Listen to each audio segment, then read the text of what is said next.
Very good. Thank you so much. So we will move on to the reading of the mission statement. Mr. Williams, would you mind reading the mission statement? Sure. The mission of the Perkiomen Valley School District is to cultivate an inclusive community of learners empowered to grow intellectually, socially, and emotionally. Very good. Thank you so much. 1.06 is the approval of the agenda as presented. Is there a motion? So moved. Mr. McKinney motions. Is there a second? Second. Ms. Westfall seconds. Any comments or questions? Seeing none. All in favor? Against? Motion carries. 1.07 is our special recognition that we will take care of next week, and that brings us to 1.08, comments on any topic. The board affords the community the opportunity to comment on any topic of their choosing for a duration of 3 minutes. Please state your name and municipality, and I open the floor.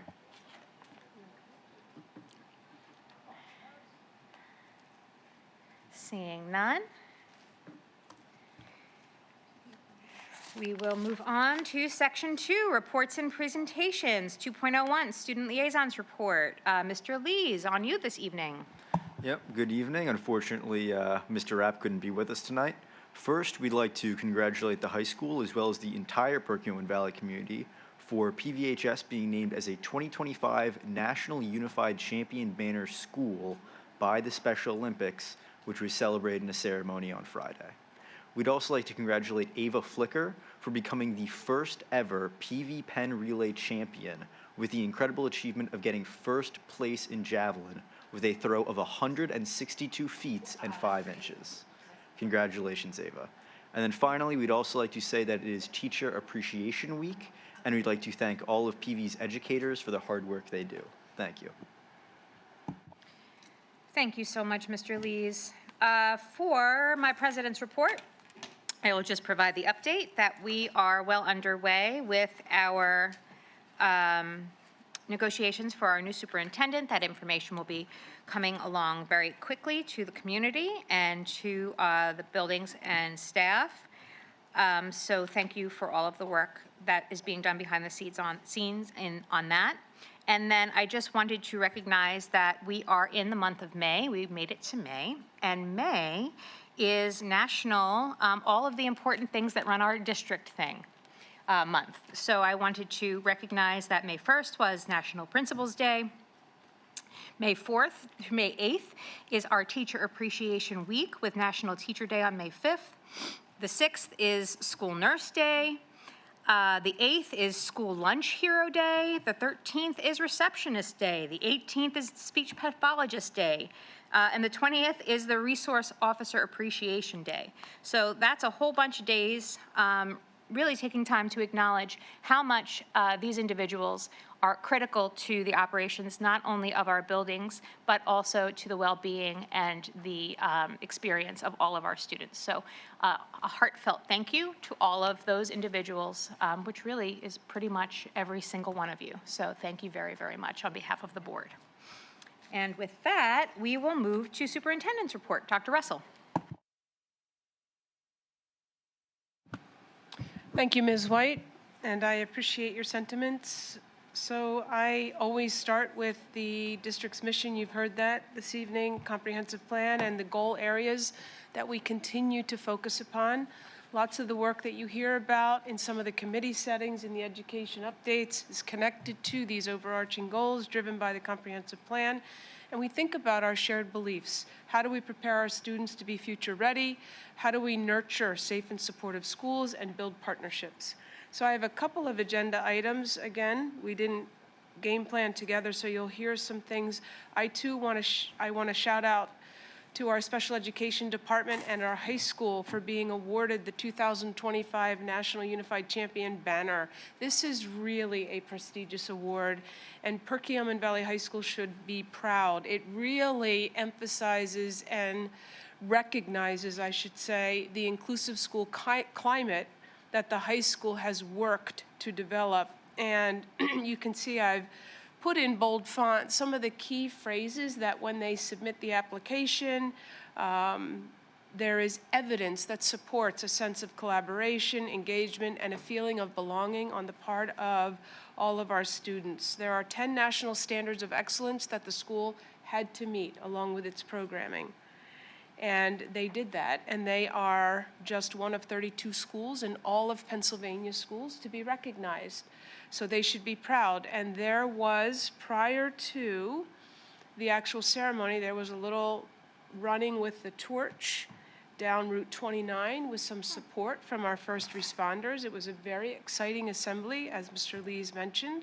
And you see some of our students. Representative Bradford also attended and shared a few words during this assembly, along with our lead principal, Dr. Fuller, and Fox 29 News came out, and they recorded a segment. We'll look for that. We are not aware of it yet, but it was on Friday. We are aware of it.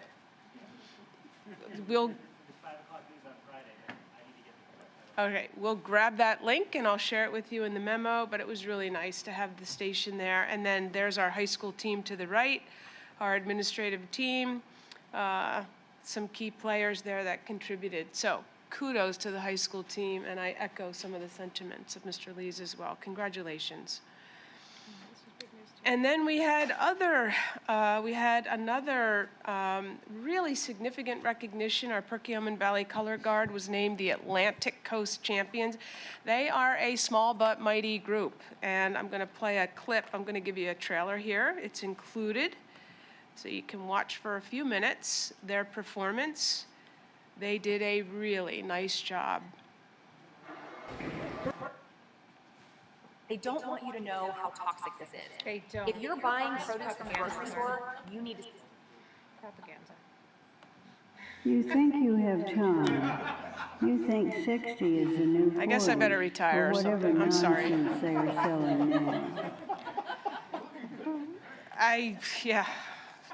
My apologies. There we go. Performing their 2026 program, the Hard-Fought Redemption Tournament Indoor Association is proud to present Perkiomen Valley High School and Atlantic Coast Championship.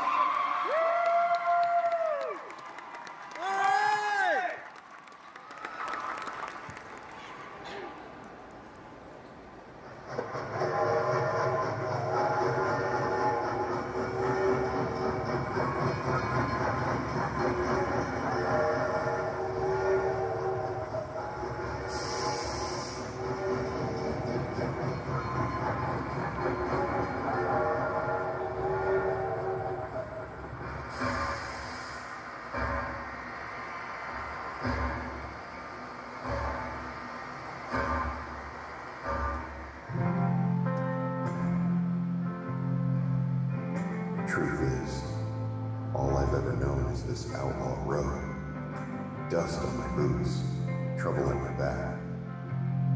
Folks talk about starting over, but a man wonders if he can be anything other than what he's always been.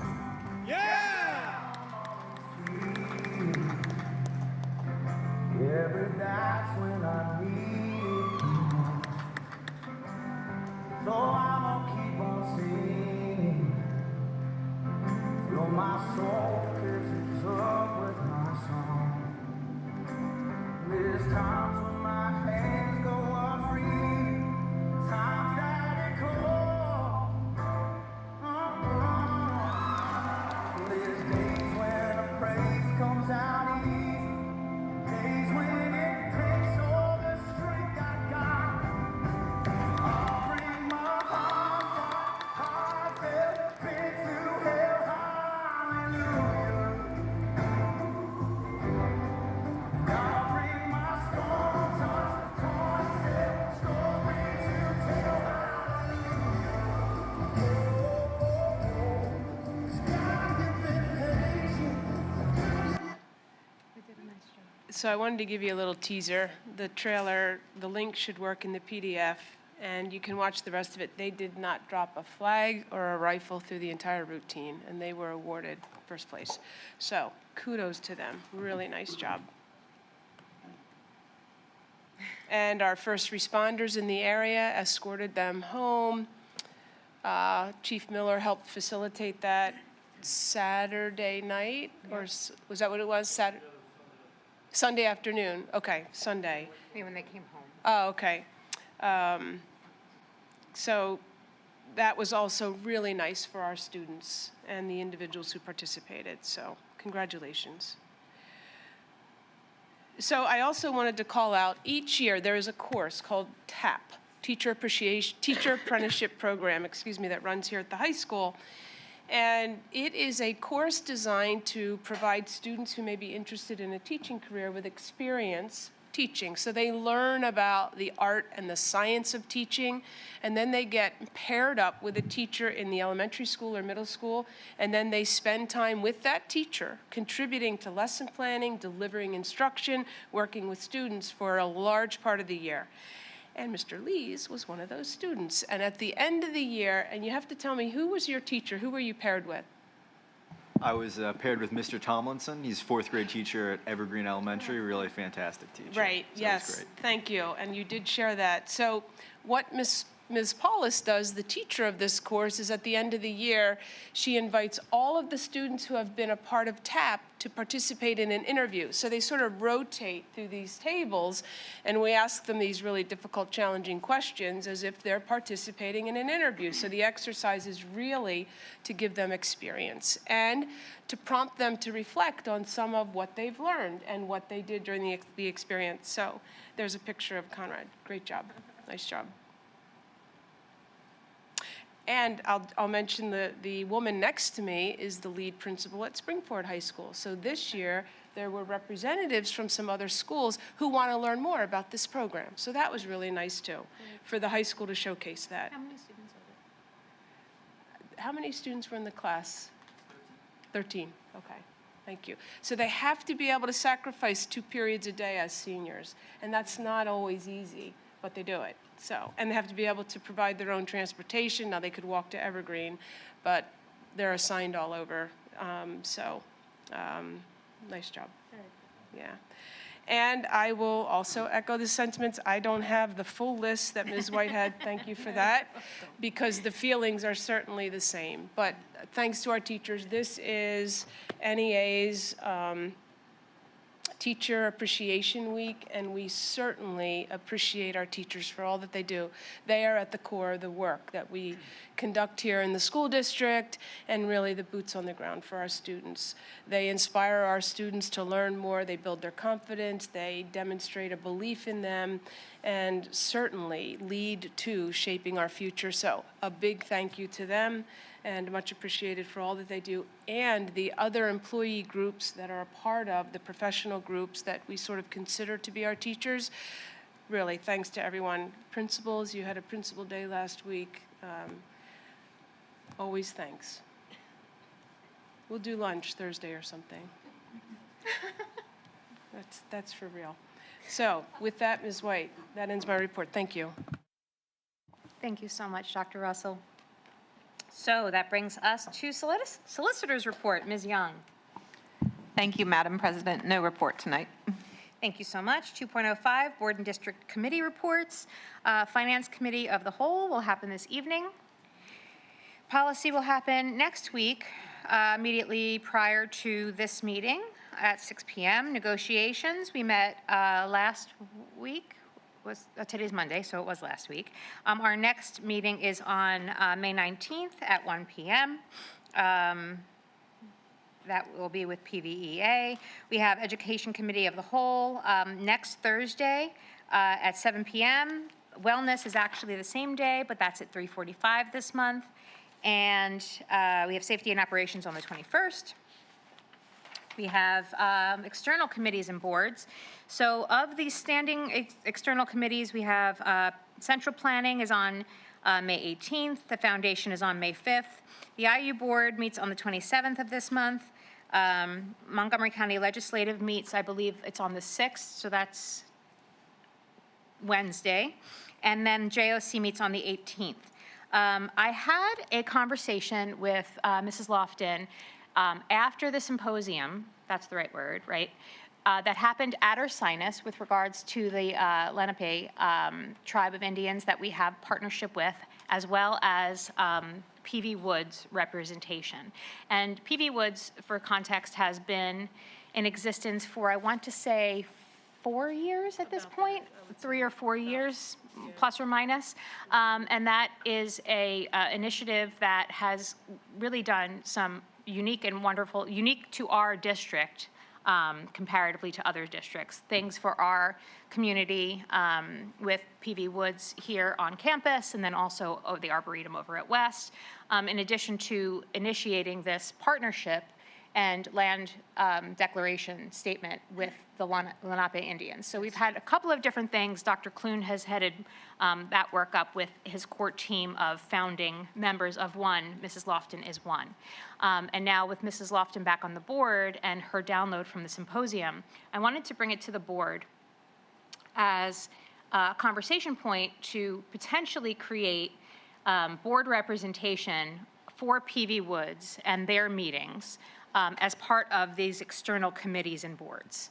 So those that are on safety and operations, they know that Dr. Clune came to safety and operations looking for approval and some board support for some different initiatives recently. I think it was the month before last. Having board representation as part of that group, I think would do a great service to the initiatives overall, and then also keep the board, I don't want to say oversight, but the board support and partnership at the forefront. And so I think that there could be a lot of potential with regards to curricular enhancements and just different administrative level engagement. So I don't know, Mrs. Lofton, do you want to speak to it? Hopefully I summed it up in the way that reflects our conversation.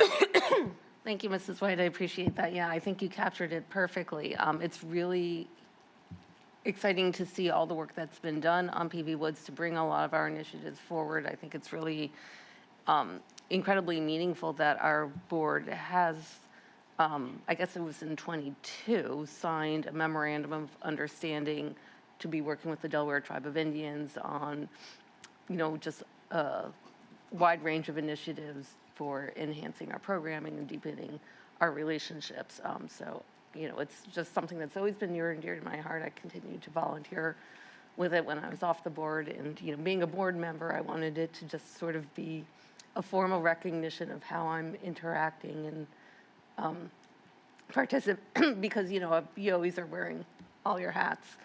So, it's something that I like to continue to be involved with, and just wanted to, recognize what my role could be.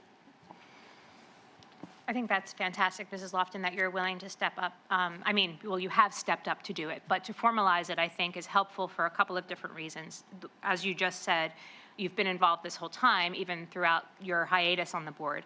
But most importantly, I think it helps show the district's commitment and the board's commitment of the promise that we made through the Memorandum of Understanding with the Delaware Tribe of Indians. And I think that to me, since we took the step to do that, I think that we should really enhance and then further the relationship. I think it's just everything that's been done so far has sort of been foundational, but there's so much more potential to be had. And I think with board support, I think that can happen. Absolutely. Some really incredible work has been done, and, kudos to Dr. Clune for his leadership. His advocacy and as well, all the right. projects that he has brought to the district. And, I think that, especially now with the implementation of the steel standards, looking at things from the board perspective, there's a lot of opportunity to leverage the resources that have now been built on campus, as well We've as... got bird hotels now. I know. Yeah. It's really absolutely fantastic. But for continuity among all of the buildings, I think the engagement there, that there are absolutely curricular opportunities Exactly. for cultural engagement as well as the steel standards. I think that it just is a really promising avenue. And I think that I'm personally in support of expanding the mission and our commitment in that area. So does anyone have any issue with that, or would they also like to be part of it? We could probably take 2 or 4 if you should have passion associated with. Well, Ms. White, I've been involved on your sinus side, so. Thank you so much, Mr. McKinney. And that was hosted. That's exactly how the whole conversation got going from the Ursinus side, absolutely. Dr. Russell, do you have anything to add on it? Yeah, I actually wanted to call out Ursinus because they have climbed on board and been working pretty closely with Dr. Clune in this effort to really rebuild a relationship with the Lenape people.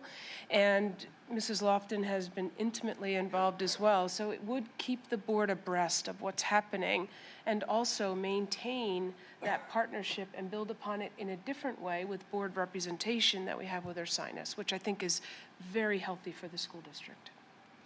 And both from the internal and external stakeholders, I think that it's a wonderful community engagement tool as well. Obviously, Ursinus is a good example of that. But even for those that are in our community without children in our schools, there's opportunity. We have walking trails and the storybook trail, and I just think that there is, Dr. Clune has been very diligent and responsible in creating momentum and yet having it be a zero net cost to the school district. And so I want to acknowledge all of the work that he's done associated with that. But with regard to utilization of everything that he has in place, I think that some board engagement would really help in terms of promoting those initiatives within administration and the buildings. So with no other issue, Mrs. Reefer can go ahead and add that to external committees. And then we'll have meetings listed, all the sorts of the same things. And then I think that there is a PV Woods link on our website, but if it could just all marry in terms of people looking to find information. And if anybody else wants to join Mrs. Lofton. Are you looking for a third, or is two enough? Well, Mr. McKinney, I think it really is by way of Ursinus. Okay. So that's his role, in that he's been partnering on that end of things with his. So I would his be job. happy to work with Okay. you on that. Yeah, wonderful. Yes, ma'am. And it'll work just like any other external committee, bring some news back to us as need be. All right, good stuff. So that being said, does anyone have anything to add or offer from any of the other external committees? JOC, Foundation, IU? All right, so then that should end without anything else. Go ahead. Yes. So do you want to talk about that during reports and presentations? Yeah. Okay, that's perfectly fine. So we had discussed collectively as a board holding a retreat the end of the month. And so in the memo this past weekend, Dr. Russell proposed an alternative option, should the end of the month not work out, for us to hold the retreat prior to Education Committee of the Whole next Thursday starting at 6 p.m. So I don't know that other than Ms. Westfall, I don't know that we've heard anything for or against that suggestion from the memo. So I wanted to open the table to have that dialogue now. The retreat will focus on transition planning, and it will include cabinet and board members. So I open the table for perspective. We can, of course, keep it at the end of the month. We were just offering another alternative. Yeah, I would say if no one has objection, I would like to have it before. So Ms. Westfall would not be able to join us should we do it that way. We can't do it. All the more reason to do it next week. But May is really like Maytober, right? So it's like Bantober, but it's Maytober. Not everybody knows what Bantober is, but it is not a good time. So you're moving it from 2 hours to 1 hour? Well, that was 6 the to other, 7? that was sort of the other conversation point. Dr. Russell seems to feel like we could lock in at 1 hour, but everything I do takes at least 2 hours, so maybe she's just trying to move it along for all of our sakes. We cannot do it without Ms. Westphal. I'm just saying. The only thing I was going to add to your comment is that I think if you are provided information in advance and have a chance to review it, then you could be prepared to ask questions. I would just like to review what each of our department leads as part of cabinet are working on, our principals from a 30,000 to 10,000 foot view, and what I would recommend the district consider continuing to work on under new leadership. So there would be some advanced information provided to you that you would have a chance to review that might help shave off some of the necessary time. So. My daughter will be in from Tacoma next week, so I'm trying to minimize, but maybe I could come, since it's just an hour, maybe I could come for the retreat, but not the wellness committee and education of the whole. Well, wellness is at 3:45, so that is a Right. very long, that's a very long meeting day Yeah. if you're on both committees. Right. So, and I don't want to, this is not to put you by any means on the spot. Listen, we can't all make every single thing. I just don't want to upset Mr. McKinney.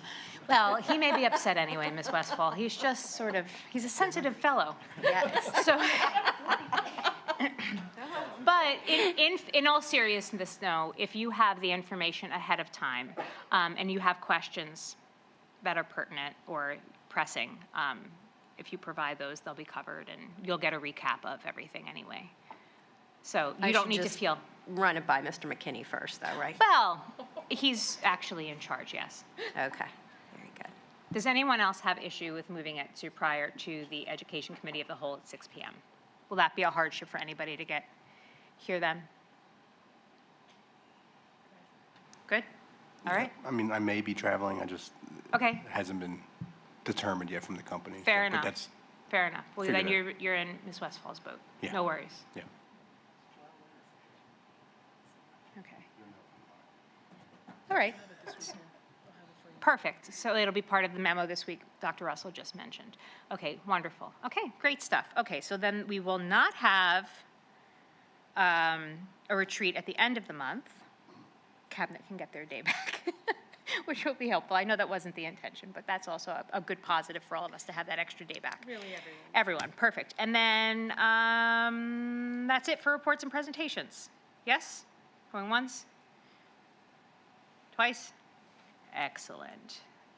Section 3, consent agenda. We will continue to build the consent agenda this evening as presented.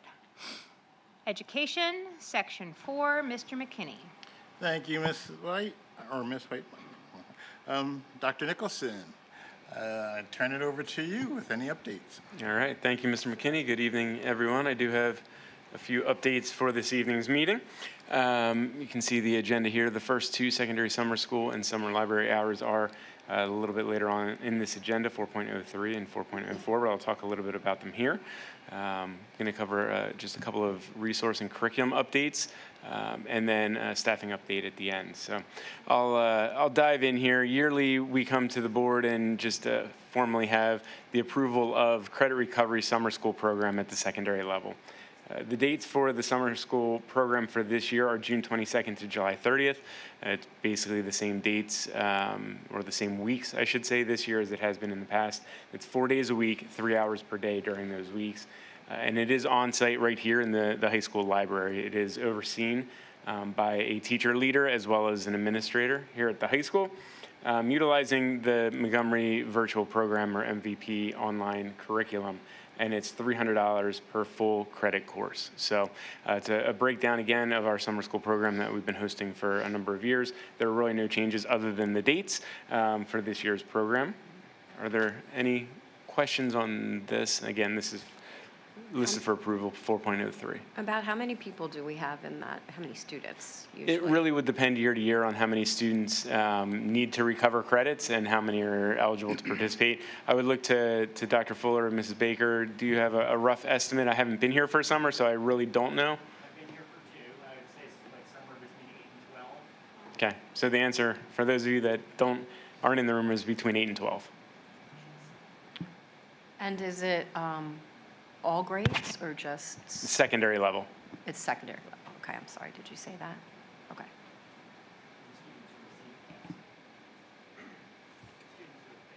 Yeah, students that have failed courses, so it's credit recovery for students who have failed courses. All right, seeing no further questions, the next item on the list is summer library hours. So for those of you that may be newer to the district like I am, we do host summer hours at some of our schools during the summer. So residents of Perkiomen Valley School District can check out books. This year, the dates are as listed, June 17th, July 15th, and August 12th, noting that Middle School East, Evergreen are all 3 dates, and Middle School West would just be June 17th and July 15th. And during, again, those times, libraries are open for book circulation. And this is at a max total of 48 hours for librarians during this time frame. So again, a good opportunity for our libraries to be open, for families to come in, check out books, and keep their students reading during the summer days.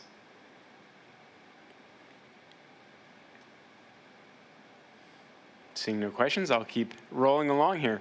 In the realm of best laid plans, Mrs. Rinko had a couple of items to speak about at Education Committee of the Whole next Thursday. However, she was unable to attend due to a conflict. We scheduled her to be here tonight to answer any questions you may have on these, and she found herself under the weather today. So I'm here, and I'll do my best at answering any questions. If there are questions I can't handle this evening, I can come back with those answers next Thursday on her behalf. This year in social studies, European history and global studies were up for their 6-year review. We will be seeking, not this evening or next week, but in June, we'll be seeking approval of the Stage 1 curriculum guides. There are links in this presentation. Once the PDF is made available, you can take a look at those curriculum guides. What you'll notice is that there has been a shift from previous years to utilizing the Understanding by Design format, which really takes these curriculum guides beyond the standards and really goes from not just understanding, but really what is happening outside and really transferring that understanding and linking it to a greater real world application. So you'll look at that, or you'll see that as you peruse these curriculum guides. The old guides really outline the standards, but wasn't really alignment between the standards and understanding or instruction in the classroom. Again, we'll be looking for just Stage 1 adoption. The Stage 2, which is assessment, and Stage 3, the learning plan and the instruction, that will be ongoing throughout the rest of this summer and into next school year for these 2 courses. So again, European history and global studies. On top of that, there will be adoption of new curriculum resources for these 2 courses. You'll see here that European history, it is recommended that the text from Savas be utilized, and global studies, the TCI curriculum resource be adopted. There were 4 different resources that were looked through by the committee. There was a side-by-side of both Savas and TCI for both courses.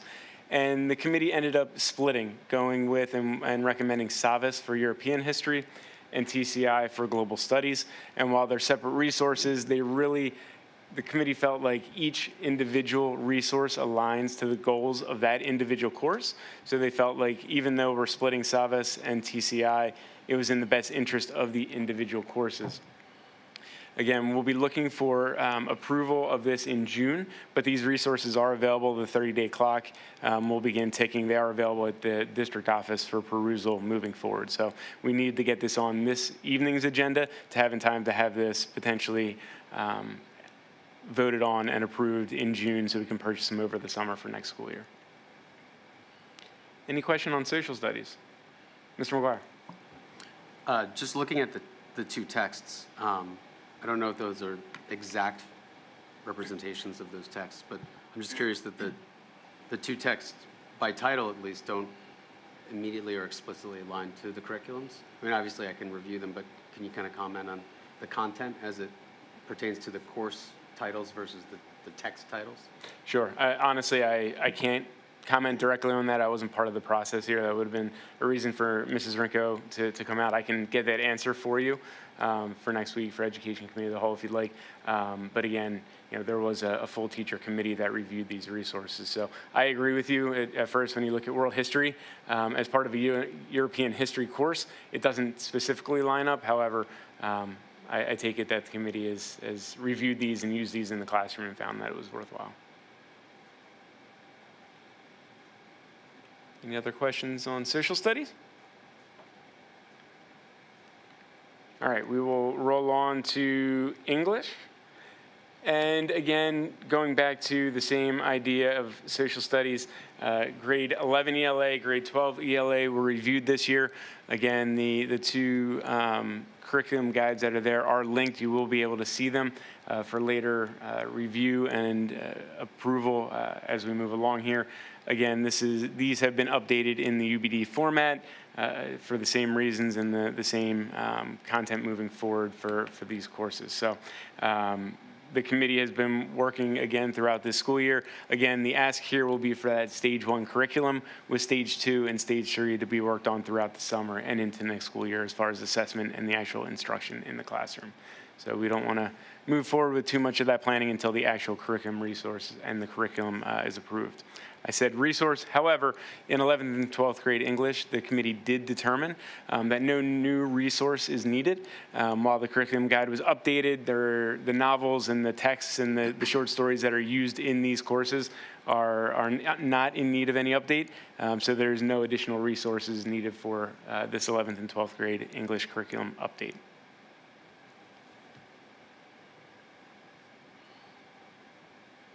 Again, seeing no questions, I'll move right along to staffing updates. The first one being Assistant Athletic Director. So this is a position we've spoken to a number of times. It has been communicated in Dr. Russell's weekend memo a number of times. You'll see in Section 7 later this evening, there is the recommendation from administration to adopt and to approve a new part-time Assistant Athletic Director. This is a position, as we've spoken to before, that would consist of a 0.5 PVEA or teacher member and a 0.5 Act 93 or administrative position. Dr. Fuller does believe that he is able to run the schedule utilizing a 0.5 reduction in one of our major subject areas. So this would not be a large addition to the budget. It would be a shifting of responsibilities and a minor add to the budget for the Act 93 half position that we could realize through true-up costs as this year goes on. And then, again, the successful candidate would be a teacher for roughly half the day, starting I threw 9 o'clock out there just as a thought. They wouldn't necessarily start first thing in the morning, but would have a partial schedule during the school day, and then would have a bit of a break in between their duties, and then come on as the Assistant Athletic Director in the afternoon, completing some of their duties a little bit into the evening, depending on what activities are happening that day. So again, this is recommended for approval later on in Section 7, but I'll answer any questions you may have now on this specifics. Mrs. Lofton. So just as a quick question, because they are being paid as both a teacher and as an administrator, is that how does that affect the other aspects of the contracts that we have with those respective groups? Are they going to be governed, in some cases they're not exactly, they don't match necessarily. Sure. So how, and I see Mr. Moran is coming to answer the question. Mr. Moran So is thank you. obviously best suited to answer this, so thank you, Mr. Moran. Okay, good evening.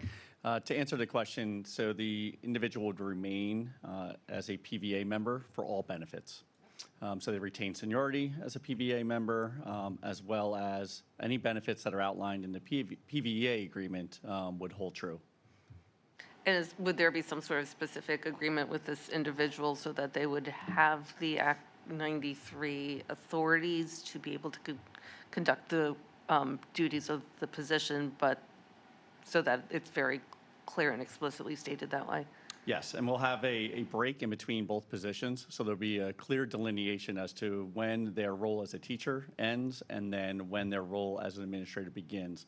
We also will have a MOU that would be agreed upon between PVA and also the district. Okay. Any other questions?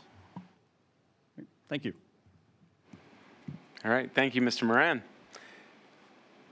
One more quick update. I just want to give everyone an update on where we are with kindergarten registration. Kindergarten registration, which has, again, been spoken about a couple of times in public, remains a bit low. Those numbers have returned or started to pick up a little bit again.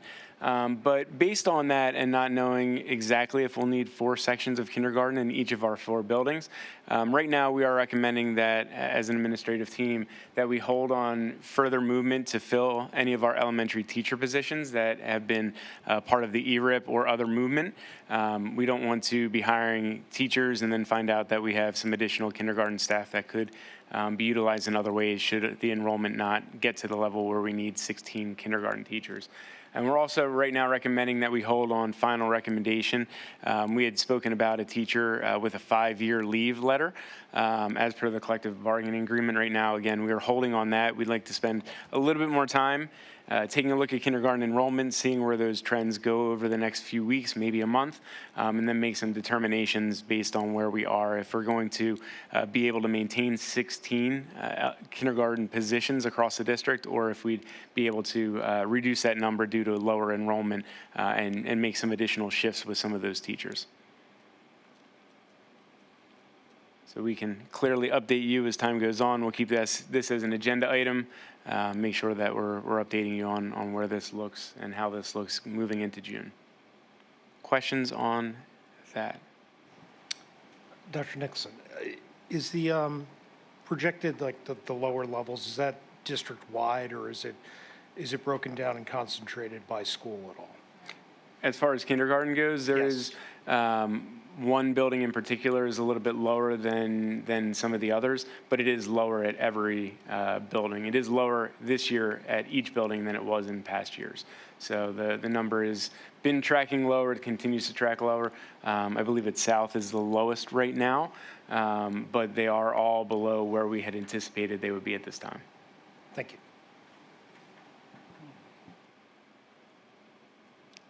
If there are no other questions, that would be the end of my report, Mr. McKinney. Thank you, Dr. Nicholson. Outstanding report. Amazing. Thank you. Thank you. Moving along, 4.02, approval of international trip to Canada to take place May 21st to 24th, 2027. Any questions, comments, concerns? Not hearing any, we shall move that on to consent.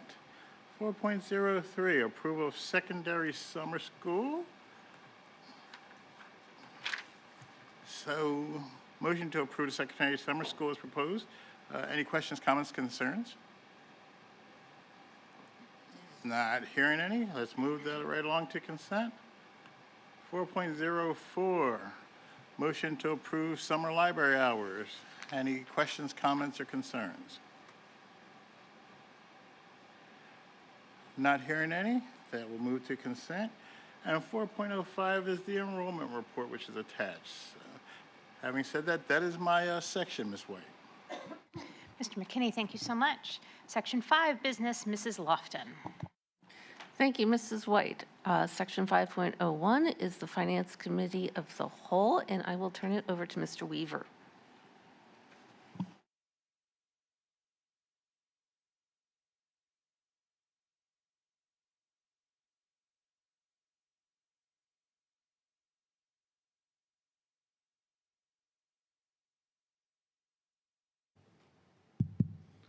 Thank you. Good evening, everybody. Sorry, Laura. Okay, good evening. How is everybody? Okay, so we'll head right into tonight's very important part, preliminary budget approval for the general fund. We have a general fund projection update, some food service equipment to review, architectural services are recommended, and then Mr. Moran will come up and speak to some professional and support sub-service and employee benefits agreements.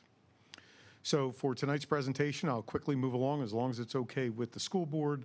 The adjustments from last month's presentation, we are recognizing now a full additional amount of money that ties now directly to the Berkheimer estimate that is provided. We've had time to go through that with Berkheimer and our friend Bunny up at Berkheimer. So we feel comfortable to add $347,000 to our overall revenue stream. And then we have 2 reductions associated with the early retirement incentive plan. You'll see the reductions on the expenditure side. However, we do benefit from that because 50% of the FICA and PSERS is also a reduction on the revenue side. Typically, we benefit when we add, but when we reduce it, it also reduces our revenue stream. So total adjustments, an additional $43,950. That brings us to $137,186,364, which reflects about a 1% overall growth.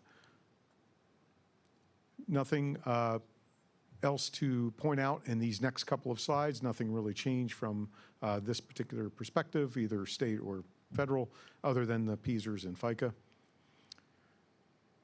Which brings us to, again, the expenditures for tonight. So we do have a pretty comprehensive listing of changes from the March presentation, including total salaries of $1.4 million removed based upon the early retirement incentive plan. That is also made up of the gross amount of FICA and PSERS also removed associated with those salaries.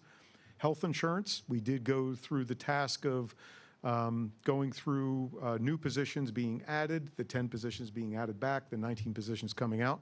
And we are reflecting in a further additional reduction of $146,000.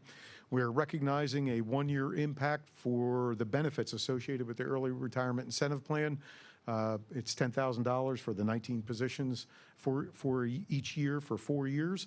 Once we put this position or these dollar figures into our budget, it then carries forward for the next 3 years. And then software reductions, again, pulling from various avenues of where we can, working with Mr. Ganesh, Dr. Nicholson, and Dr. Russell, looking at the data associated with the uses of our software. We've been able to reduce by a further $100,000. All told, total reductions for tonight's presentation on the expenditure side, $2.1 million, which is a good movement. And I'd like to recognize the fact that the board was very flexible with us as we worked our way through the early retirement incentive plan. You put a lot of faith in the process, and the process is now showing where we are at tonight. Total expenditures, $141,615,095. That is a 3.23% increase budget year to budget year. Last month at this time, that was well in excess of 4%, close to 5%. So that shows you the power of the reduction of the early retirement incentive plan. Again, I do keep a running list total here. It's getting kind of packed, which means a lot of movement, a lot of different things, but we'll focus in on the red. And again, the red for tonight, again, just going through the software reductions and the early retirement incentive plan, and I would deem this a very big success. And it shows you very specifically the incoming and outgoing numbers associated with the early retirement incentive plan and how we came up with those numbers that I showed you in the previous slide for reductions. Again, one more point of consideration.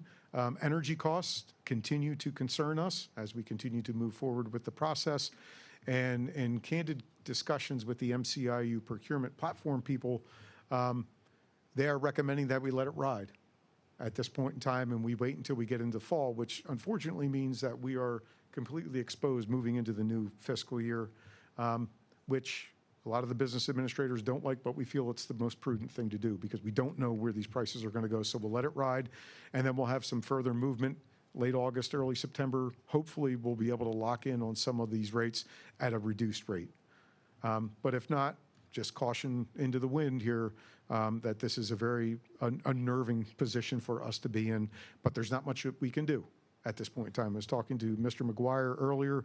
There are some things we can control, and then there are some things we can't. And at this particular point in time, this is one of those big things that we just cannot control. We recognize it, we see it there, but there's not much that we can do. And we cannot lock in for fear of locking in at very high rates and then things quickly turn around and change. So if you look at the interactive, again, I apologize, it's getting small, which for me shows a lot of the growth and movement since November, since we've been working on this. This brings us basically down to a 3.5%. That's the request and recommended action for tonight for the preliminary budget approval to be approved at the 3.50. You can see there in true accounting form, if we go to the 3.5, that takes away the most of the shortfall except for $9.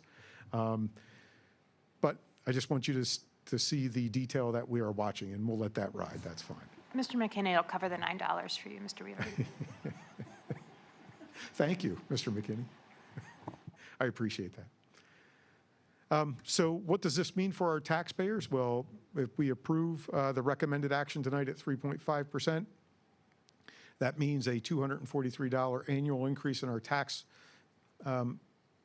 based upon our assessed values, average is about $180,000.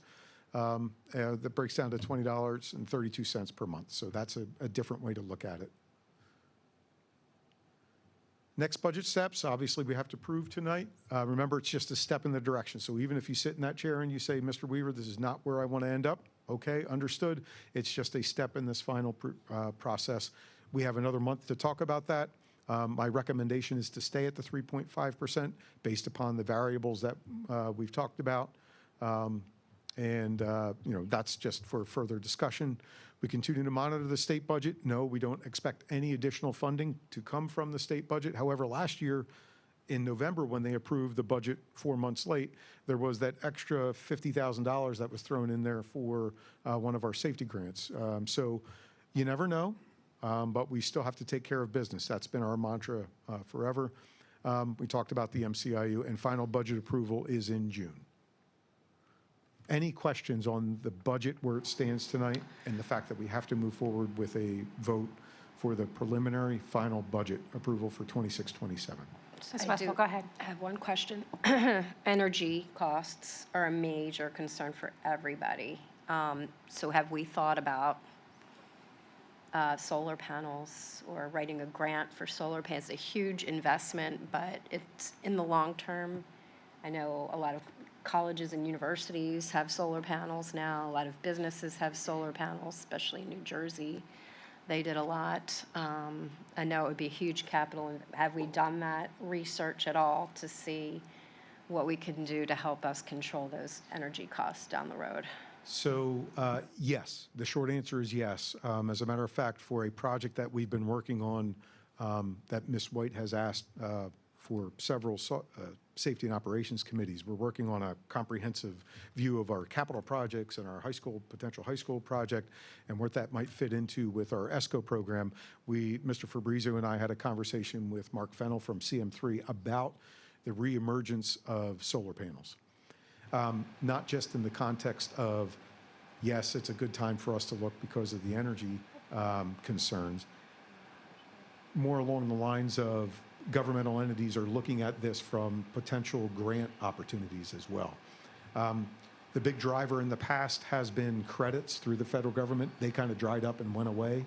And once those went away, we basically dropped that conversation. However, there have been some recent grants that we've used for our infrastructure that we've utilized for our final fire panels.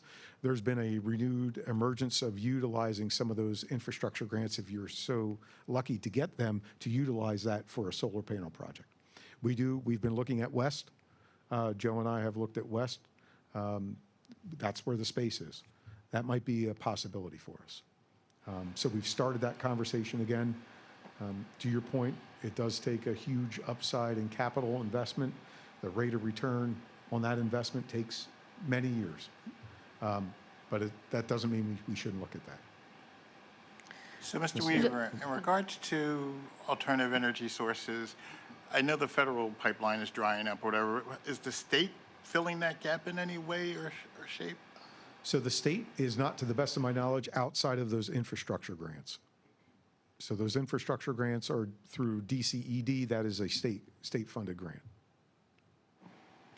Mrs. Lofton. If I recall, the way the ESCO projects work is that it allows us to essentially pay for the improvements through our future savings. So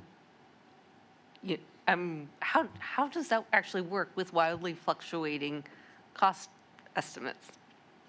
Yeah, that's a really good question. Remember, when we do those and we follow through with those actual ESCO projects, we have to do a measurement and verification, finalization. That is the requirement to meet that goal at that set point in time. So once we've done that for ESCOs 1 through 4.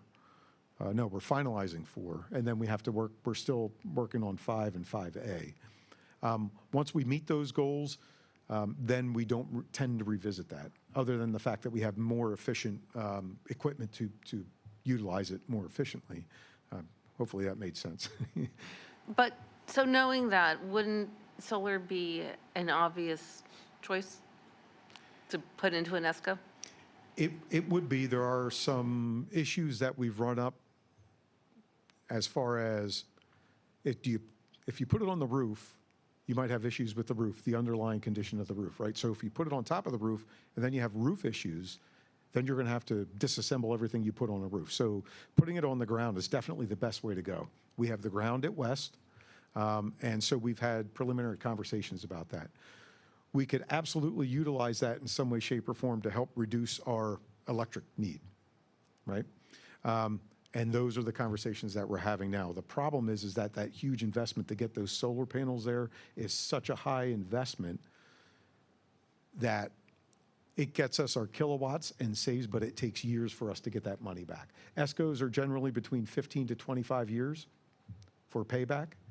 So that would be part of our concern. Doesn't mean we can't make it, doesn't mean we can't do it, we're just looking into it.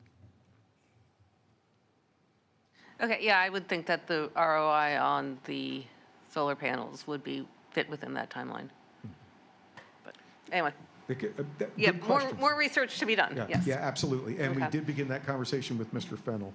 Do we, as so well. do we have a group like working on the possibilities of grants or finding funding for the solar panels or? So our infrastructure grant that we submitted is already submitted based upon our asbestos removal for this year.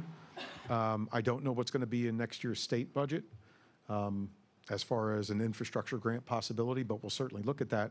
Opening up to Mr. Fennell, he does say that there are other grants that we might be able to procure, maybe through a federal grant. However, we know that there are federal issues now specific to education. The department that you submit it to might be gone. So- Right, exactly. And so we have electric, right? We Yes. use electric. Do we use gas? We have or- natural gas in all of our buildings except for And Skip Back. How about oil? We have oil at Skip Back.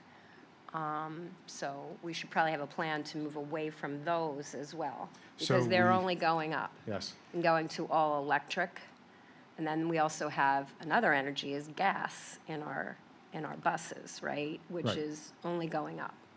So to the point about the getting natural gas to Skip Back, that's been an ongoing story for years and years and years. However, Mr. Fabrizio has reopened that conversation with our PICO friends to see if they can come back with a reasonable price for us to invest. Joe gave him a cap number that he would like to see, so we'll see if they can fit in that. We were successful waiting out west. At one point in time, I think it was, they wanted $600,000 plus to run the natural gas pipeline from Wawa, the Wawa Circle up at Lower Frederick, to Middle School West. We waited, we discussed and talked, and then ultimately PICO brought that cost down to $207,000. We jumped on that. We invested $207,000 and our rate of return on that was 2 years. Right? So we know that that would be beneficial at Skip Back. Skip Back has gas around it. It has a super large pipe that's highly pressured that we have been told they cannot simply tap into. So it takes distance. That's the word, distance. So they have to tap it off like 2 miles ahead of it to ramp it down, to go into a smaller pipe and a smaller pipe so that it can go into our building. That's where the big cost comes in. That's unacceptable to us, especially with the numbers that they were over $1 million to have that happen. We were unwilling to budge. That's why Mr. Fabrizio has now reached back out to them. He has friends now at higher places at PICO because he reported them, and they've responded. So we now have newfound friends at PICO that might be able to help us. So he did report them to the PUC. Mr. Subers and Mr. Fabrizio did work on that, and they suddenly came to the table to help us. So with our newfound friends, perhaps they'll come up with another number that's more palatable to us, and then we would love to do that, and then we'd be gone with fuel oil if we could make that change. Have you contacted any of our state legislators to see if they can advise you as to any grant opportunities that could help offset some of those costs? Yes. Okay. Yes, that's all part of the conversation. with CM3. They do have contacts as well. So, Mr. Weaver, are there any possibilities if we do go to some kind of solar infrastructure for us to recoup any kind of monies that, like, maybe bank during breaks or things, or summers, or? Absolutely, yes. That would all be on the table. Yeah. I will share that I have solar panels at my house, and if we generate more than we use, it outflows back to PICO and gets deducted from, it gets a credit onto my PICO bill for what I'm generating on behalf of them. Right, yep, absolutely. And that would be the goal. That would be the goal, to help get our electric bills down, and or have some sort of a revenue stream associated with that we could do other things with. Yes. Okay, any other questions? All right, moving forward to the second general fund projection, we, unfortunately, we have a little bit of a negative impact of about $300,000 from the first general fund projection. That's essentially because the business office staff, as we continue to go through, we are tracking larger charter school tuition payments. We are also looking at other cost increases associated with special education that just take time to develop. So we're recognizing a further reduction of $300,000. Now, the good thing is that we are very concerned with our fund balance, unassigned fund balance, and what it looks like. So remember that is tracking based upon the next year's expenditures. So the first time that we gave the presentation, it was an $8.1 million unassigned fund balance, but the estimated expenditures were higher. So that meant that it was only 5.64%. In this particular case, remember, through the ARIP, we basically removed $2 million plus from that expenditure figure. So although our unassigned fund balance is lower by $300,000, we've only gone down a bit in our unassigned fund balance to expenditure percentage. And that's one of our key trackers. I do know the board is very interested in maybe perhaps looking at the capital reserve and the general fund, maybe maneuvering some additional monies back into that, just keeping that afloat as we continue to converse about this. And we'll have one final projection as part of our final budget approval. Any other questions about that? Okay, thank you. We are recommending approval of food service equipment. Kelsey Gartner did a wonderful thing and paired up with several other school districts. Upper Dublin School District was the main provider of the procurement documents. And we are simply piggybacking off of their existing contract. It saves us money, it saves us time. They invest all of that. There's no cost to the district for us to do that. It's colleague to colleague. And we are recommending that the results showed for a line of equipment for Evergreen Elementary School to be purchased at a total cost of $149,003.40. That contract would be through the Chef's Depot Incorporated, again, piggybacking off of the bidding process that Upper Dublin did. And we would recommend that. Remember, that is food service money. That does not impact general fund, and the food service does have a balance to be able to do that. We would recommend that. Any questions on that? Okay, moving forward. We have met several times for several different months now at this point in time to review architectural services. Our recommendation is based upon several factors. The high school project, we moved through several different areas: safety vestibule areas, library media center rethinking, additional athletics building space due to volume of sports, arts expansion, renovation in some way, shape, or form, and rethinking of the current office space layout. We met, we issued an RFP. We closed that RFP on March 30th, 2026. There were 6 firms. We met as an administrative team. We reviewed those presentations. We utilized a rubric, and the 3 highest we moved forward. We had a Q&A session on April 29th. We brought in the 3 finalists, administration team, and some board members, and we reviewed them, and we scored them. on Thursday morning after the meeting, we scored them as an administrative team. We are recommending that the Schrader Group be hired at a cost not to exceed $15,000 to provide the feasibility study to address those bullet points that I just listed. If we move forward and we approve next week, then we could have a feasibility study in front of us probably by Safety and Operations in September, or School Board or Safety and Operations in October for us to move forward with. For those of you who did attend and for the public's sake, we are talking somewhat of a lengthened timeline for us to go from start to finish in this project, and it's one of those key components that we looked at as one of the strengths. Funds are available in the capital reserve and the general fund to cover these $15,000, and it's all in. Questions? So for the purpose of just the record and for edification for the community, the feasibility study to cover those areas that were on the previous slide, the deliverable will be, in addition to the plans, the costs associated with doing all of these. Yes.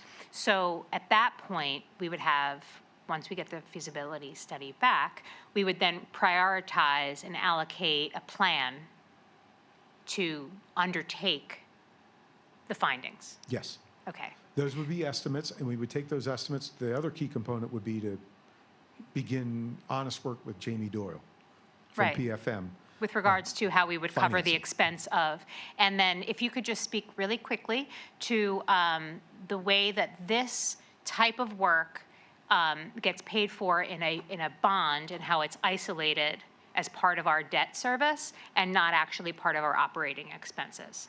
So the $15,000 for this is coming out of the capital reserve in the general fund. It is, we don't budget for any of those items because that leaves us the flexibility to address those issues.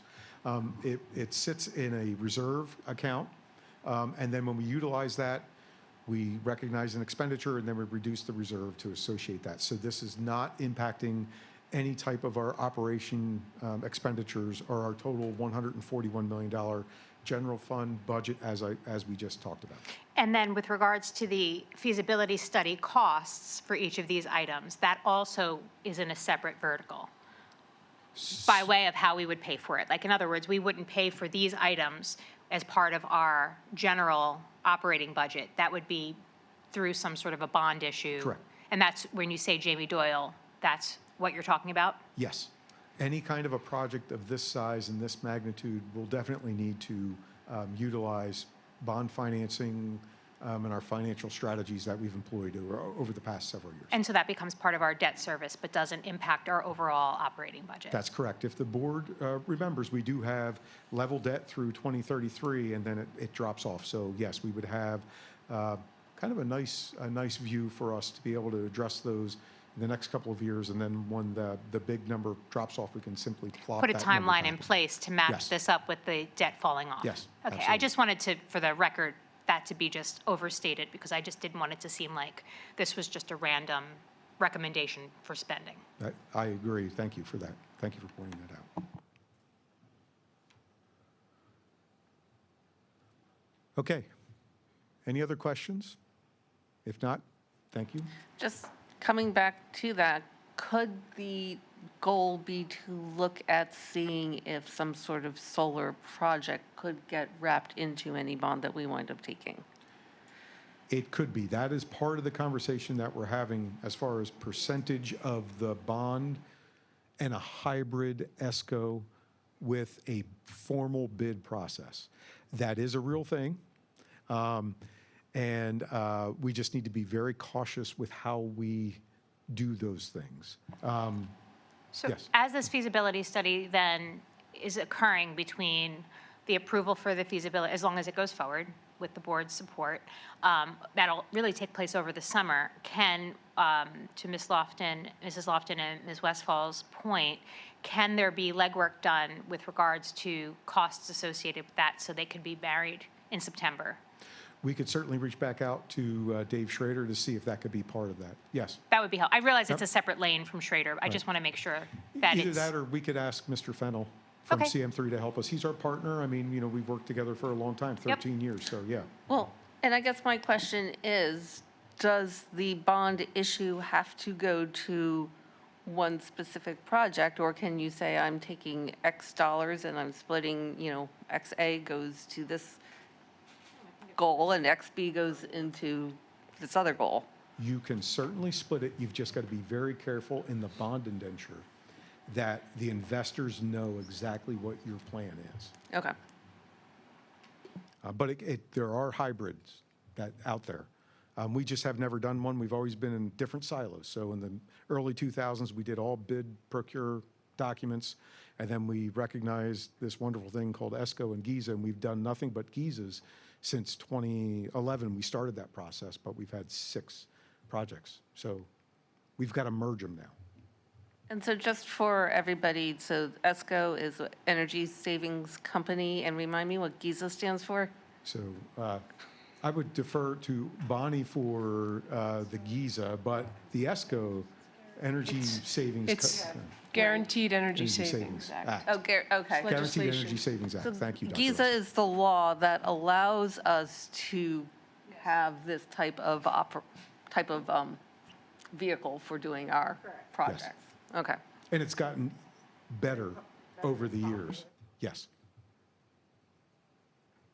Thank you for asking the question for context. Out of context, a lot of this just seems just like, again, money spent, but it's different than that. It's actually strategic. So I want to Absolutely. make sure that that's acknowledged. Thank you, and I appreciate that. Yes. Okay, Mr. Moran.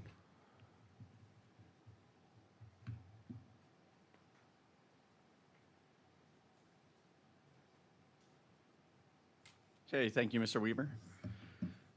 So in front of you this evening, we have a recommendation from the HR department to transition our substitute staffing services.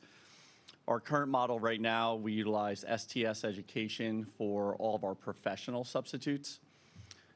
The district or HR department manages our support staff or paraprofessional substitute services at this time. The current markup through STS is 33.3% on top of the sub cost for professionals. We are proposing that we move to or transition to EduStaff. EduStaff is also another substitute service. Bless you. For this transition, however, we would like to transition the teachers or professionals, but then also add in the paraprofessionals to move away from an internal service to an external service. The markup from EduStaff for our professionals is 28%, and paraprofessionals is 25%.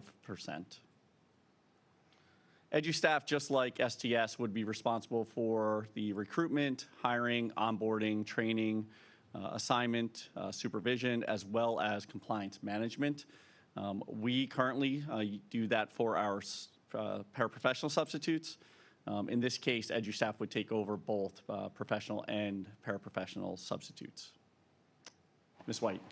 On the previous slide, I have a couple questions. I've actually Yes. never heard of EduStaff. So can you speak to the number of employed certified teachers on EduStaff's payroll versus STS payroll? I don't have that data with me tonight, but that's something I can provide before next week. Okay, I guess the reason that I ask that is just because of sub shortages Sure.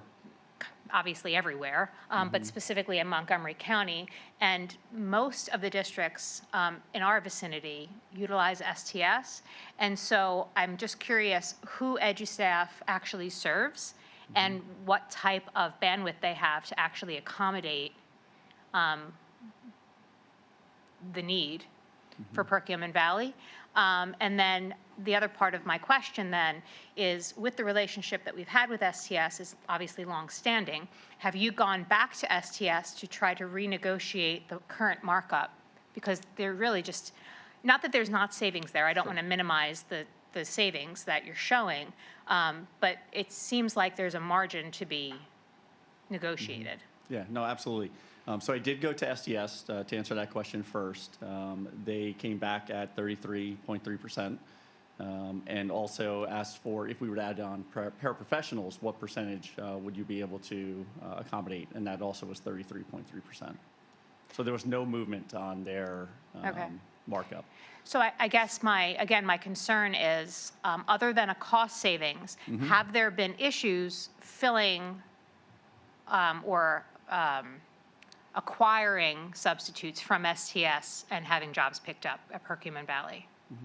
So we continue to have challenges with filling substitute positions, but that's not unlike other districts in the area. One of the areas that I think is important to note is that STS has not had a proactive approach to recruitment.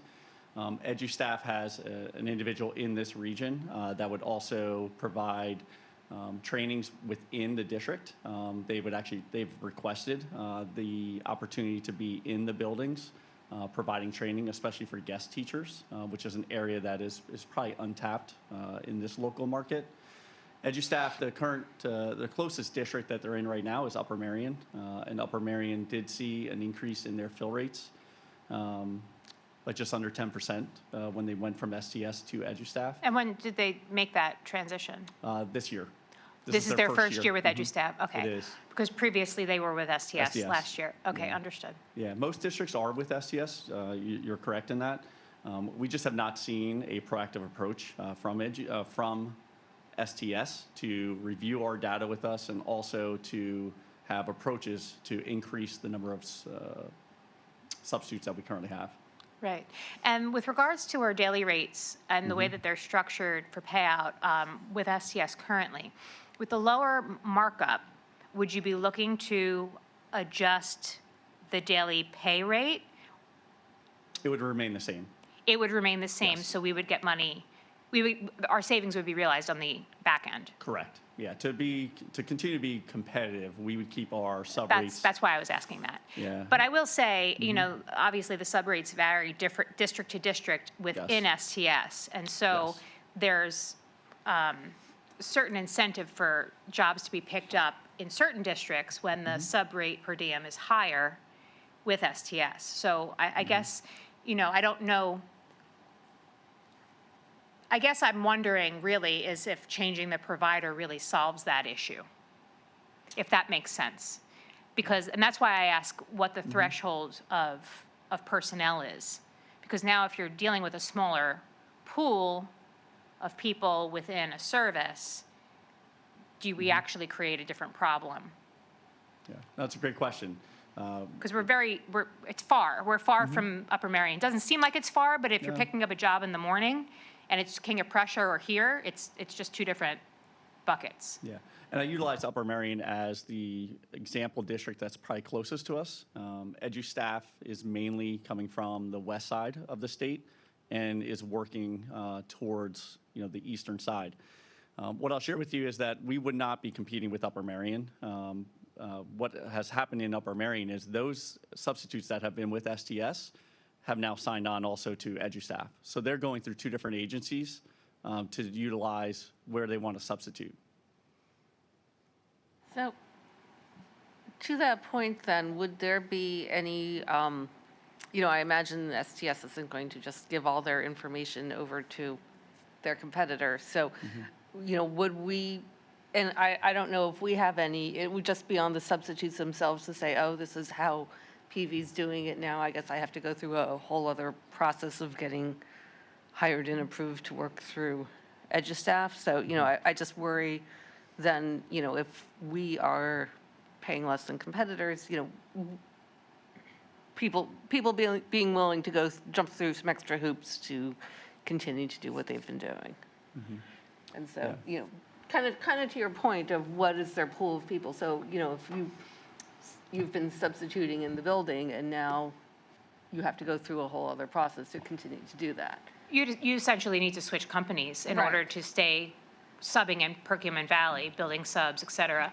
I guess and we do have, I'm sure, some frequent flyers that are valued as Right. part of, yes, they are contractors through a service, but they're valued as part of the buildings, essentially, through familiarity with the kids and the staff, and I think that the teachers really value that as well.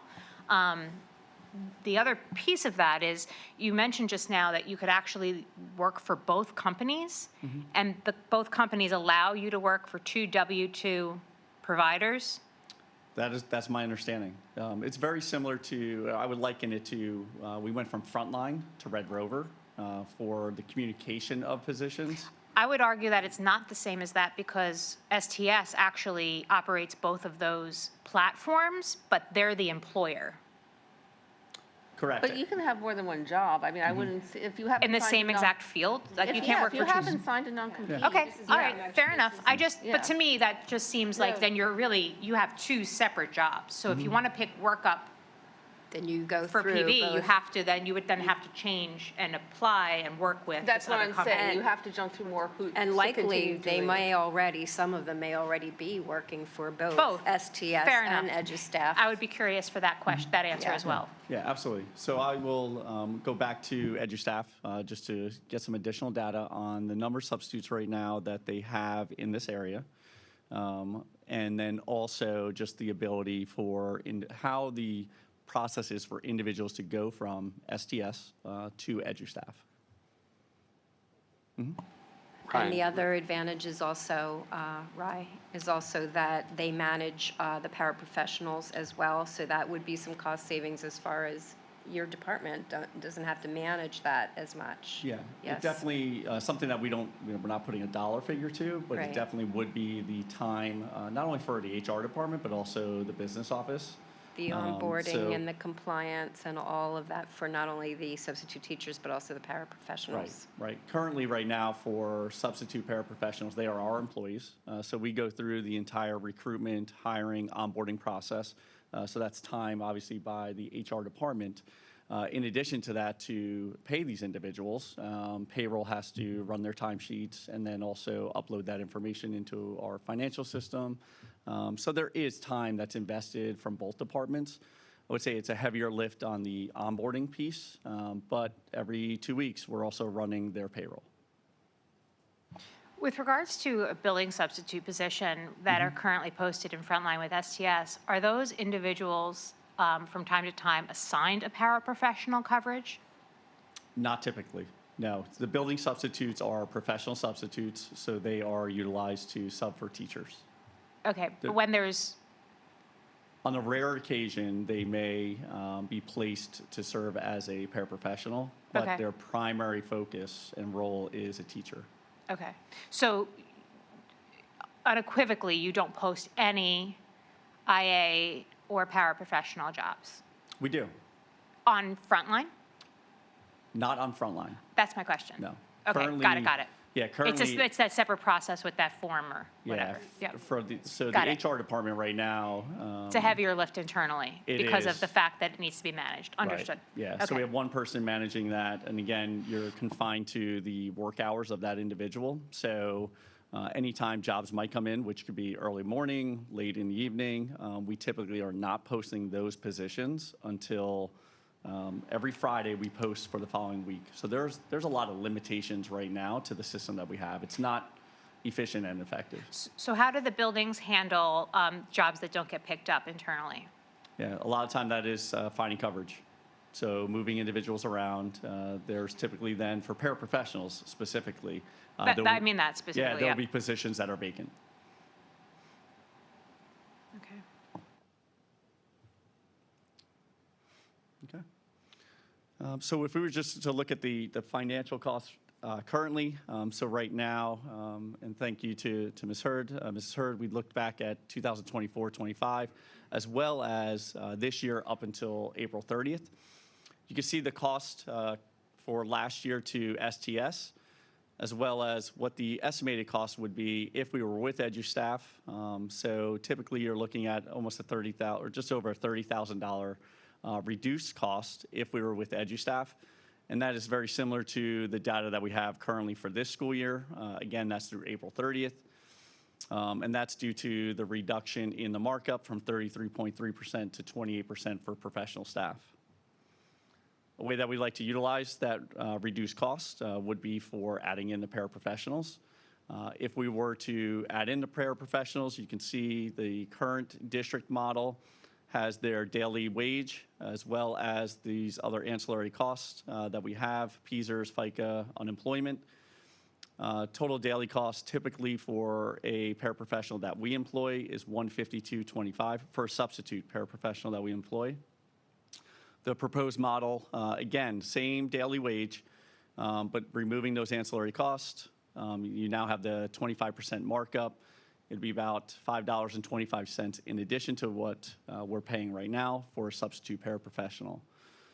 Believe the cost of that $5.25 of occurrence for a substitute paraprofessional does outweigh the time and management that we have currently, and we would be able to utilize the reduced costs from the professional side of things. And we talked about some of these operational and administrative benefits to switching to EduStaff and incorporating the paraprofessionals into the system. Any additional questions?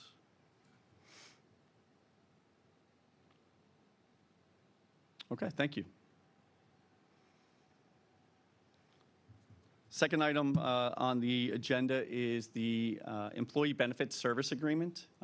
This year is the first year, I think, in quite some time that the district is seeing such an increase in our health costs. Our annual increase this year is 15.84%. That is the highest that it has been. We, are informed that is due to our high claims that we have had over the past 2 years. However, it is much higher than what we've seen. Prior to this year, on average, we were about 2.2% increase. We had some years that were at 0%. So this is quite the difference for the district. One of the areas that we've been questioning and also discussing is whether or not our position in the consortium is still meeting our needs as a district. So one of the ways that we would like to really determine that is to enter into an employees benefits service agreement with a consultant that will audit our current participation in the consortium, but also would provide us the opportunity to really audit systematically the benefits that we currently provide. Both those on the voluntary side, as well as those benefits that are required or provided by the district. You can see some of the benefits to the district by going through the service agreement. It would bring in a professional to not only audit our current system, but also to serve as an advisor to the district, especially as we enter into more complex benefits to our staff. Such as the HRA that we are looking to implement for our individuals who are participating in the ERIP. Definitely much more of a complex situation that we've gone through in the past. So to have an individual that we can consult and advise as to not whether or not what we're doing is legal, but more from the aspect of, is this the right approach for the district to take from more of a strategic approach when you look at all of our benefits across the board. The service agreement with the consultant would be $8 per employee per month, which is approximately $76,800 annually. Again, that is an area that we feel is a need of the district, especially as we continue to evaluate our place in the consortium and what other options might exist. The representative from Hillendale, unfortunately, was unable to be here this evening. However, can make himself available next week to answer any more specific questions that the board may have as we consider this agreement. So I understand the value of that 100%. What type of commitment will we see that it will be utilized? Yeah, so I think we can absolutely develop a strategic timeline as to what that would look like in implementation. I know we would have dedicated monthly meetings with the consultant to review our data that we receive from the consortium. That's one piece of information that we would have. In addition, the representative would be conducting an audit of our current claims and stop loss, and that is something that we would be reporting back to the school board. And so when you're talking about, for example, overinsurance, based on what plan an individual may be in, is that something that this team would help target those individuals to seek out to have a conversation with, or an education-driven session? I don't know how to phrase it. No, it's a great question. And that's something we're working through right now, even at the consortium level. Based on their data, we have 80%, more than 80% of our staff are overinsured. Probably myself, included. Based on the claims that they filed year over year. Based on utilization. So I'm paying more than what I'm actually utilizing in services, right? So that is an area that we're working on at the consortium level. We're rolling out this Wednesday with open enrollment, a new tool that will allow individuals to take their claims data, enter it into the system, and it will determine how much you paid, obviously, in your current plan, but what would you have paid if you were in the other 2 plans? So you can do a direct comparison based on your own utilization. So that's something that we're doing currently at the consortium level. But to answer your question, this is something that I'm certain the consultant would be involved in as far as continued look at utilization for our staff. So with regards to the commitment, though, does it need to be an annual commitment, or is it month to month? Because I can see that this would be maybe something that would be utilized a lot in the beginning, but then would sort of taper off just through life. You looked at it once and you're not going to keep looking at it. So it's $8 per employee per month. So now one employee spent 2 months, $16 looking at it, but now they're done looking at it. Yeah. So is there like a trial or like a quarterly commitment that we could offer, or how does it work? Great question, and I'm certain the representative can answer that a little bit better than I can. However, my understanding is it will take at least a year, because you need to cycle through. You need to review all the claim data for at least 1 year to ensure that you're able to make recommendations as to how you can reduce costs. Okay, so I don't have an issue with a year commitment per se. I'm wondering over time. I would want to see the deliverables after a year before we would say. Reassess and refocus, revisit on it. But I think it's, as a tool, as long as it's utilized, I think it would be helpful. Correct. Yeah. I don't know if anybody has any other. Ms. Westfall, do you have opinion on it? I agree with that. I think, but it's also not the employee, my understanding, it's not the employee paying it, it's us, right? This is the district, yes. Yeah, so it doesn't really matter. Well, that's why I mentioned about if it's going to be used. The deliverables will be, and we would need to find that out, the key performance indicators would be, they're going to reduce our costs back down to 2% if that's doable, or, I don't know that it is. I'm a little skeptical of it, but I do know that this exists. They have this over in New Jersey for a lot of their union hospitals and also laborers as an adjunct to help, control their costs. Yeah. And some of the deliverables will be immediate. So, one of them would be, right now we have our dental, which is United Concordia. We have our vision, which is Davis Vision. However, they're also then administrated by either that company or a separate entity. And we pay the administrative fee. Hillendale, through their consultation and just their ability to leverage, would look at, are there other avenues to have an administrator that has a less percentage as far as what the cost is to the district. Mr. McGuire? How did we get engaged with Hillendale Associates? So we've had a standing relationship with Hillendale. It's Case Margolis, Hillendale, and Dave Wright. They're all connected. So Hillendale has supported us through our voluntary benefits. That's one area that they focused and supported us on. So like life insurance, disability. And then what obligation do we have to participate in Bucksmont? Do we have an explicit obligation, or is there a period of retention? Like what, if they recommend severing, what does that look like? Yeah. So if we were to make a decision to leave the consortium, that typically has to be done by March of that year to be able to provide notice that we're leaving. Okay, so a rational timeline for this potentially is next March, if they conclude that. If that's what the conclusion is, Yeah. it may be that you're actually positioned well, but here are other ways that you can reduce costs while maintaining in the consortium. So this is not, I want to make sure I'm very clear in that this purpose is not to make a decision to leave the consortium. It's just to confirm that we are positioned correctly, or not. Yes. Through the consortium, do we currently have programs for chronic condition management where they're working with a case manager or somebody who is helping somebody who has a chronic condition to effectively manage it so that you're reducing emergency visits and hospitalizations and things of that nature?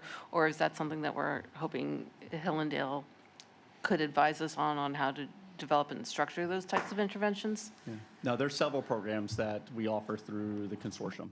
Some are directly with Aetna, who's our primary care provider, but then also through supplemental supports as well. It's like weight loss management. That's a good example. We have a couple others that we're able to utilize with individuals. And then this $8 is per insured employee. No, it's based on per employee per month. So you take our full-time equivalents, and that's how you drive that number. Okay. So even if they don't currently have coverage through the district? Correct. Okay. Because they may have access to other benefits. Okay. Okay. Thank you. Thank you. Just one more thing to that. That's not yet in the budget. So we've got to figure that out. That's over the next 30 days or so. It's not yet in the budget, so that would be an add to the budget. So, okay. Okay, thank you. Okay. But it could come out of unassigned funds if the recommendation is to move forward with it?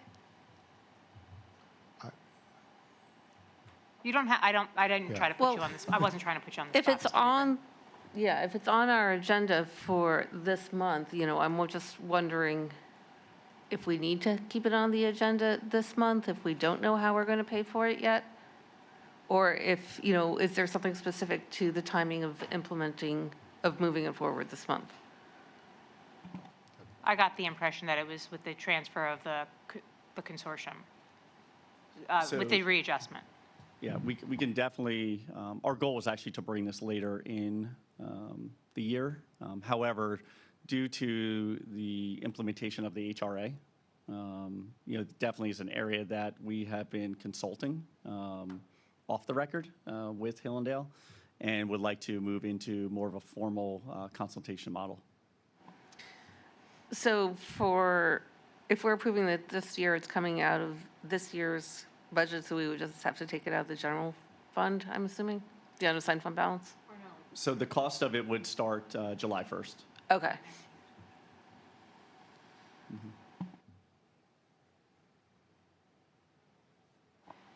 Okay, so then we need to get an answer, we need clarity around that part then, I guess. Okay, we'll Right. follow up in the Okay. weekend letter. Thank you. All right. Thank you.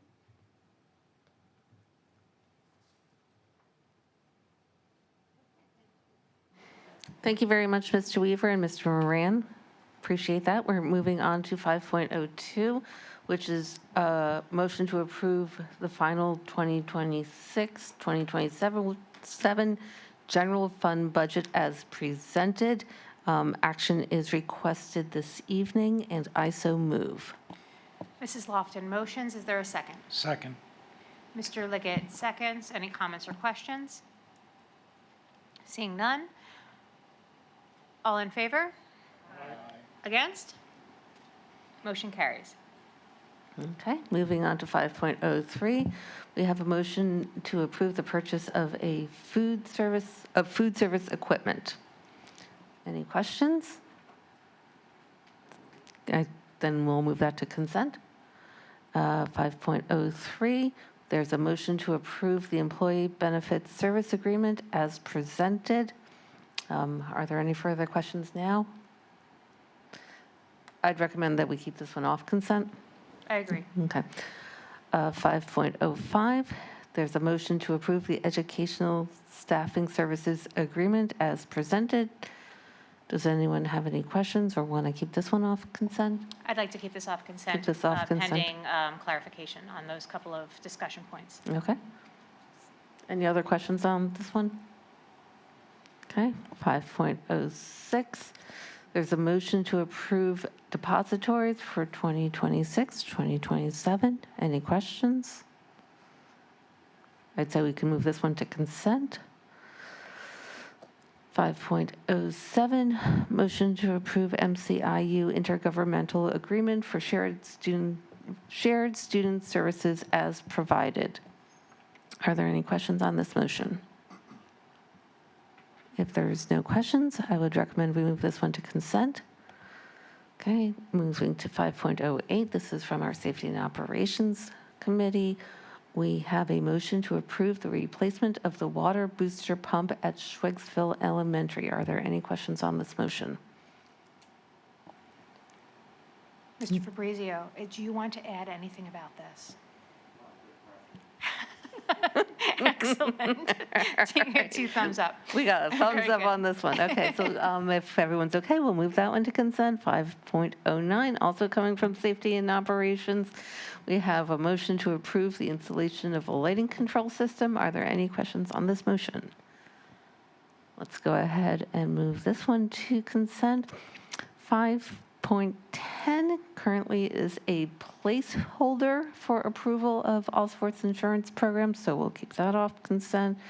5.11 also is currently a placeholder for approval of voluntary school student accident insurance program, so we'll need to keep this off consent. Are there any questions about either of those placeholders right now? Okay. 5.12 is a motion to approve the ratification of contracts for Schwenksville pipe repair. Any questions on this motion? Okay, we'll move that to consent. 5.13 is a motion to ratify bus drivers, subs, and aides employed by STA.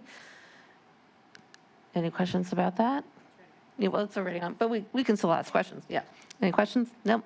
All right. 5.14 is a motion to approve the 2026-2027 special education contracts. This is already on consent. Are there any questions? 5.15, also on consent, is a motion to approve the 2026 ESY contracts. And are there any questions about this? Okay, and that ends my section. Thank you, Mrs. White. Thank you, Mrs. Lofton. Okay, Section 6, payment of bills. Mr. McGuire. Section 6.01, ratification of bills and payment and authorization of payments. Motion for this ratification. Move to consent. So that's actually on the agenda for next week. It's just a, Okay, so move to next week. And 6.02 is also for next week. thank you, Mr. McGuire. Section 7, professional personnel. Dr. Weston. Thank you, Ms. White. Items 7.01 through 7.05 are on consent. Item 7.06 is a placeholder. 7.07 is also on consent. 7.08 is also a placeholder. And then item 7.09, approval to create a .5 assistant athletic director position. This is a request to approval to create a 0.5 assistant athletic director position as part of the Act 93 compensation plan. Are there any questions or comments on this agenda item? Seeing none, we can move this to consent, and that ends section 7. Dr. Weston, thank you so much. Ms. Westfall, Section 8, support personnel. Thank you, Ms. White. 8.01 through 8.05 are all on consent. Any questions or concerns? And that ends my section. Thank you so very much. Mr. Williams, Section 9, governance. Thank you. 9.01 is first reading on policies. The following policies are presented for first reading. Any questions? Seeing none, I'll move on. 9.02 is approval to hold a second reading and adopt the policies. If there's no questions, we'll move that consent. 9.03, motion to appoint Amy Hurd as board treasurer. Any questions? Mrs. Hurd, this is your chance to not do this job. Are you positive? So excited. We can object if you'd like us to. You could, I guess. Okay, go ahead. If there's Mr. no Lynn. questions, we'll move that consent. And 9.04 is the motion to appoint voting delegates for the 2026 PSBA Delegate Assembly. Right, so at this item, we are looking to have up to 3 board members as voting delegates to participate in PSBA Delegate Assembly. It's usually held, well, it will be held in person on Saturday, November 7th, 2026 at Cumberland Valley School District, Mountain View, oh, that sounds lovely, Mountain View Auditorium. And so there are some items there in public content with regards to what the voting members of the Delegate Assembly will do. I recommend that we keep this off consent, let our 9 board members really dig deep into their hearts to decide whether or not they would like to volunteer for this assembly responsibility. And we will hold that. So we'll eagerly await who we're going to fill that blank in with for next week, Mr. Liggett. Mr. McGuire. What's the date again? And Ms. Bridie. November What? 7th. Yes, no, in all seriousness, we need up to 3. It's helpful to have us there. It's statewide, so it's, Mr. McGuire says not it. Nose goes, not it. Okay, so we will hold that off consent and we will determine that for next week. Okay. No pressure, but I somebody nominate volunteer. Ms. Westfall since she had the easiest section tonight. You think so? I think she needs to put some more work I think in. Mr. McGuire might have had the easiest section. Oh, that's true, he did have bills. Yeah. Well, we got 2 so far, so. Oh, we yeah, need one no, more. excellent, up to 3. We don't have, doesn't have to be 3, 1 is okay. 1 is better than none, okay. So anyway, so that's 9.04, I'm sorry, Mr. Williams, I didn't mean to hijack. That's okay. That concludes my session, so appreciate it, and thanks, Ms. White. Thank you so much. That brings us to Section 10, closing items. Comments from the audience, 10.01. The board affords the community a second opportunity to comment on any topic for a duration of 3 minutes, and I open the floor. Okay, seeing none, 10.02, comments from board members. Does anyone have anything at the table? The only thing I would like to say is it's nice that we can have some fun. Oh, So- Mr. So yes, McKinney. I'm glad everybody's got a For good sense of sure. humor. Even if it's at my expense. Well, it's actually was at Mr. McGuire's expense this evening, let's be honest. Dr. West, did you have anything? Yeah, I wanted to mention that last Friday, I attended a Zoom call that was sponsored by a group called the Regional Adolescent Sleep Needs Coalition that was entitled Rested and Ready, Promoting Healthy School Hours for Teens, talking about the science associated with school performance and specifically with regard to later start times for secondary school students. We learned about a number of school districts in Pennsylvania, including several here in Montgomery County, that have had experience with making their high school start times later. Some of the pros and cons and some of the challenges that they've had with that. We also learned about legislation that is currently pending in Harrisburg. It's House Bill 2152, just came out of the Education Committee and is right now being considered for a floor vote in the House that would implement financial incentives for school districts to work towards implementing later start times in their high schools.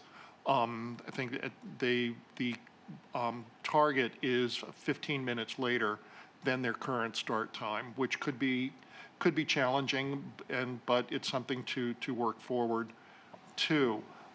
This is something that we've talked about a number of times over the years in PV. I think we've made progress towards it with our Viking Zone, which I think is a great initiative, and it certainly seems to be going over well. I think that puts the official start of class time up to like 8:05.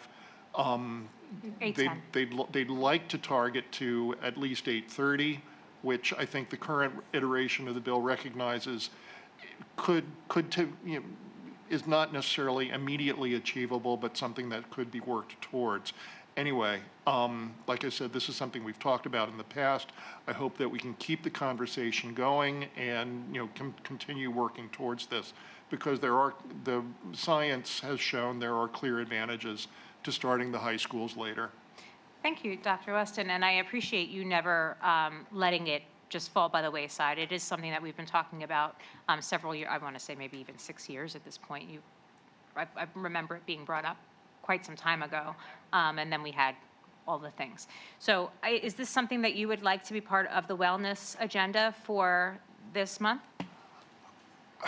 Just as a talking point? Not, as a talking point, as a point of awareness, I think wellness is probably the venue to start this conversation or restart this conversation. I know we've had an ad hoc committee before, and I don't know if we need to do that, but given the current committee structure, I think the wellness is the appropriate venue for the conversation. I would agree. If you wouldn't mind passing on any materials that you might have gathered as part of that. Absolutely. We got a link to the actual House bill text, as well as a report that was done for the House back in 2019 that I'll forward to the group here. Wonderful. That's very helpful. And we'll pass it along to Right. Our admin that are in charge of wellness, Mrs. Ucci and Dr. Moulton, right? Ms. Am I forgetting Westphal, I somebody? think you attended a session of that as well, did you? I didn't make it. I wasn't able to make it, but okay. I was signed up. It's Sorry, very I saw you it's CC'd on a note. so- Fascinating, yes. Good information. Thank you. Thank you very much, Dr. Weston. Does anyone have anything else? Go ahead, Mr. McGuire. Oh, I'm sorry. Just a reminder that I think we have middle school visitation for the board this week, right? Yep, it's on Wednesday morning. Thank you for pointing that out at East. Thank you very much for pointing that out. I meant to actually mention that earlier. It's at 8:15 at East, so we'll meet there at the in the office area, and then we'll go from there. I don't know if it's been targeted. Maybe we could talk about what's been targeted to discuss, or unless Dr. Russell has, unless you know. Well, what we thought we would do is continue to look at facility usage and what our classrooms look like when our students are in them, because we've talked about, even though enrollment's declining, we're running out of classroom space, particularly in our elementary schools, just because of the students we serve today and the resources that come with them. We also thought at Middle School East this week we would look at special areas and give you a glimpse into the experiences of our students, since we talked a lot about technology education and some of the other special areas that our students experience. So we'll showcase some of those. And that was part of the conversation I had with Dr. Russell during agenda planning very briefly, just in light of middle school schedule changes to make that part of, obviously there's nothing to see, but part of the conversation on the tour. Thank you for bringing that up. Mrs. Lofton. So, Mrs. White, as you were going through the very thorough list of the days that we are recognizing this May, and I appreciate everything that you shared, and I wanted to share that May is Mental Health Awareness Month, which of course ties in perfectly with what Dr. Weston said, because we know that later start times do support student mental health. The goal of Mental Health Awareness Month is to fight stigma, educate the public, and encourage supportive environments where people can heal. I think we've done a lot of work in this district towards working towards that goal, and I'm excited to keep working towards that. And also, since we like to have fun, I have to say, may the Force be with you. Happy Star Wars Day. since it is May the 4th. Cannot believe we don't have a costumed representative to help celebrate this evening. I've got. Where is Charlie at Yeah, tonight? where is that Charlie? He's at an event he's as we watching the speak. Flyers game, so Oh, very I'm good. representing both tonight. Yeah, May is a very big month of recognition, so I tried to keep it focused in building, but yes, that is a day-to-day, that deserves day-to-day acknowledgement. So thank you, Mrs. Lofton. I think it's also Jewish Heritage Month as well. May is a big one. Does anyone have anything else? Yeah, Mr. Rapp? real quick, just to harken all the way back to Dr. Russell's presentation, me being part of the TAP program, I just really wanted to thank Mrs. Paulus, who runs the program here at the high school, and then all of the placement teachers for all the hard work they put in. We, as the students in the program, really appreciate it. And, you know, even graduates of that specific class came back. I believe one is now principal at the Goddard School. And I also just wanted to thank everybody for turning up at that mock interview session. It was really helpful, and all us TAP students appreciate it. You know, members of the administration and teachers, but then also members of other administrations, other school districts, which I'm sure, you know, really validates all the hard work those teachers, the placement teachers and Mrs. Paulus put in. It's a really great program. Thank you. Thank you so much for acknowledging that. And it's very, very cool that you got to be part of that and you're here with us, so you can speak to it directly. Dr. One more thing I keep forgetting about. One thing we have not heard about for a while is the current status of the Youth Development Center that is over at Graterford. And just, you know, maybe with the next superintendent's report, we could have an update on progress with that.